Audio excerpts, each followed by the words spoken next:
Alright guys, so I'm back. Here's my dough that I cold fermented about 3 days ago. I'm going to take it out, turn it into kind of a ball, put it on top of this parchment paper, and then get it and let it rise for an hour. Then we'll cook in the oven. Alright, so it's been about an hour. So I'm cooking it the same way I did last time. 2 big slashes on the top, dusted with a little bit of cornmeal, and this time I did a lot more of the everything bagel seasoning. I also kind of lightly pressed it in with the hope that it will stick to it a bit better when I pull it out of the oven. Alright, so I'm going to put it in the Dutch oven and we'll shove it in the oven. See you in a bit. Alright, so since I'm making some nice crusty bread, we as well make a dish to go with it. So I'm going to make some shakshuka. What we got here is 1 medium onion diced, about 6 cloves of garlic diced, 1 bell pepper diced up, 1 fresno chili diced up, about a handful of cilantro chopped, got 2 teaspoons of cumin, 2 teaspoons of paprika, half a teaspoon of Indian extra hot chili powder, about 8 ounces of fresh tomatoes from the garden, and about an 8-ounce can of tomato sauce. Usually I would just use like a 14.5-ounce can of whole tomatoes, and then I just crush it by hand, but this is what I had on hand. We got 6 eggs. They're going to be up to room temperature, and obviously some olive oil. And back with how we cook it. Alright, so I heated up about 2 to 3 tablespoons of olive oil in here on high heat. This is pretty shimmery, so we're going to throw in the onions. Yep.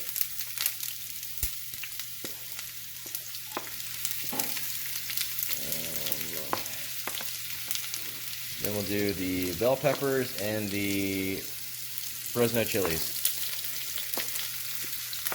And what we'll do is leave it in there for a while, spread it around evenly, let it sit, get it nice and kind of charred, and then stir it around, then we'll do it again. Do it a few times while everything's softened, and then we'll throw the garlic and the other spices in there. Alright, so everything's slightly charred, nice and softened, so now I'm going to add the garlic. And also the spices, and like I said, we got some cumin right there, some paprika, and some extra hot Indian chili powder. Let's stir that around until it's a bit aromatic. Then we're going to dump all the tomatoes in there. And then the tomato sauce. We're going to stew it down. Probably 15 minutes or so on a lower heat, and then we'll get the eggs in there.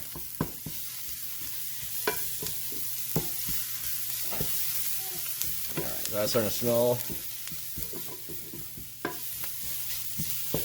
aromatic. You don't want to do this for too long because you don't want the garlic to burn.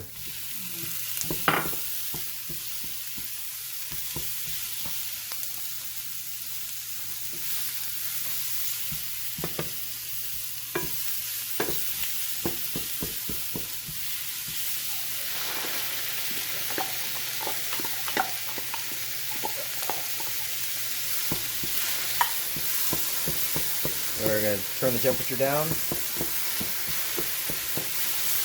Then we're going to cover this for a little. Okay, so I'm back. It's stewed down a bit more. The tomatoes are a bit more soft. I have like medium heat right now. I'm throwing in half the cilantro. I'm going to let that cook down for about 5-6 more minutes. So everything's nice and cooked down all the way, and we'll get to the eggs. Alright, so I'm back. This thing is nice and softened up. Everything's nice and cooked together. Tastes pretty good.